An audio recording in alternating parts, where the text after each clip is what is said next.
मोठी बातमी आहे। मराठा आरक्षणाचा जी.आर फसवणार आहे असं प्रकाश आंबेडकर म्हणताय। सरकारच्या मराठा आरक्षण जी.आर वरून प्रकाश आंबेडकर यांनी हा आरोप केलाय। मराठा हे कुणबी नाहीत यावर सुप्रीम कोर्टाने शिक्कामोर्तब केलंय।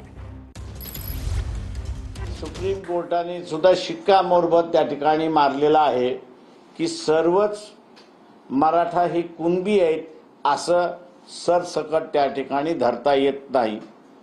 आणि म्हणून जो निर्णय भारतीय जनता पक्षाने जी.आर मार्फत काढला तो मगाशी मी म्हटल्याप्रमाणे गंडवणारा आहे, फसवणारा आहे।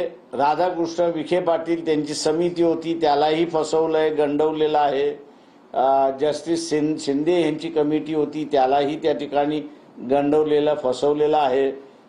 जरांगे पाटील आंदोलनात बसले होते, सगळे कार्यकर्ते त्यांना असताना फसवलेला आहे, गंडवलेला आहे, अशी असणारी परिस्थिती आहे।